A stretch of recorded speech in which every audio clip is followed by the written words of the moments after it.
Welcome back to the Average Man Workshop. Today we're going to take some pallets that look like this and we're going to turn them into some nice shoe storage racks for the entryway of the house. Our first step was to break down the pallets into individual boards. For that I used a reciprocating saw and also an oscillating saw, and then I ground the nail heads down where they were sticking up just with a disc grinder. Here's the cross boards here. Some of them, the nail heads are still in, which is fine for what we're doing, and some of them did pop out. The next step is to sand the boards so that we can have them nice and smooth. This project I'll just be putting polyurethane on it, but you still need a nice smooth surface.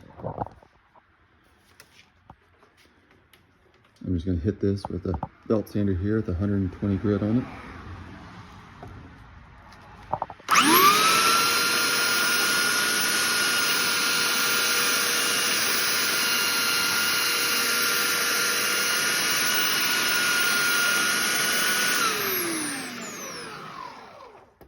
And you see with just a little pass there, it's already knocked off all the roughness. I do like the character, that's what I'm going for, and I like the wood grain.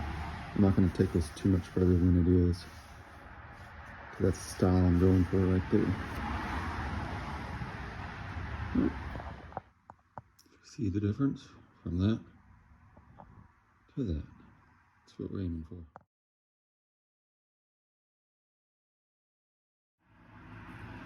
Alright, I have each of these boards all sanded up.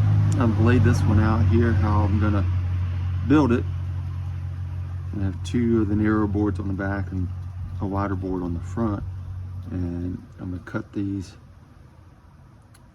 right down the middle of this indention here, and I'll cut it in the middle and again in the middle of that indention, so I end up with 4 end pieces out of one side runner here. Of course, the idea when this goes on the wall is that your shoe's going to go right in there, and that should be just enough room to have the next one stack on top.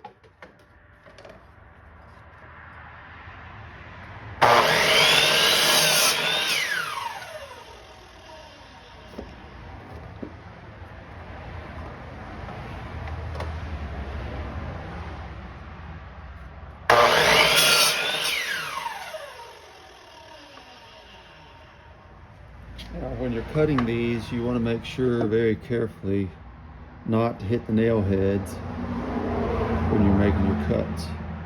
So when I laid out my marks of where I was cutting, I was very particular to make sure the nail head was not in the way. All right, next step, I'm going to sand up the ends here. They're freshly cut, so they look more like my nice distressed wood. I'm just going to use a sanding block here to do that. Kind of take the edges off.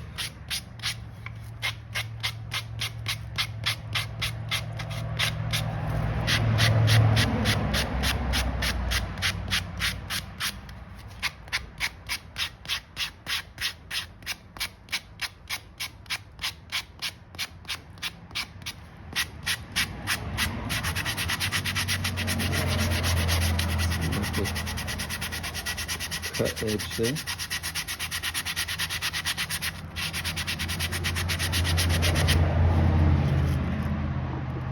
Alright, and now I'm just going to pop these with some brads, and I'll come back and put some right angle pieces, metal right angles around it to strap the ends This is the style I'm going for. They're black. This is gonna probably a little bit darker. It's gonna look really good together.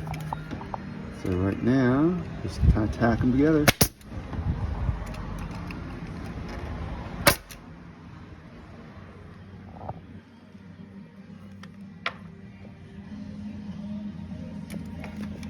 Just a little bit to hold them together here. Right now that I have these tacked together, I'm going to come back with a hammer and tap down these nail heads that are sticking up a little bit. There's a few of them. And I'm going to wipe this down, get all the dust off of it.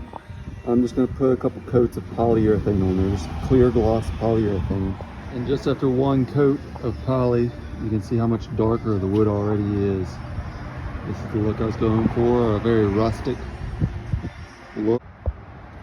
Because I've decided to go with 3 racks instead of just 2, the racks won't fit in the space of my wall very well, so I'm making a mounting system for them here. Just another pallet runner here and cross member, and then I'll screw that cross member into the wall. But throw some wood screws in from the back here to mount the racks to this mounting system.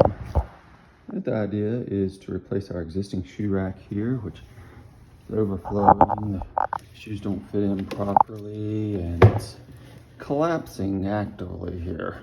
So I'm gonna mount the new rack here to the wall, and as you see why I was making the mounting system, we got a chair rail and baseboard here to try to fit this in between. So instead of cramming them all in there and not have enough room to get the shoes in, we're just going to bump it out from the wall a little bit. Now I've moved the old rack out. I'm going to use a stud finder here to locate my studs so I have something strong to screw the new shoe rack into. There should be one right next to the outlet, so that one should be pretty easy to find. There's probably one here at the seam of the boards, but stud finder is always a great way to ensure you're hitting something solid.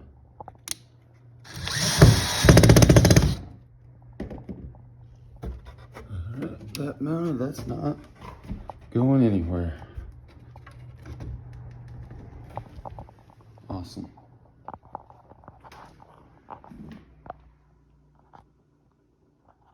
There's the finished product. Also did want to point out that on this top rack, I put a board underneath of it so that I could put flip-flops in it and they wouldn't fall through.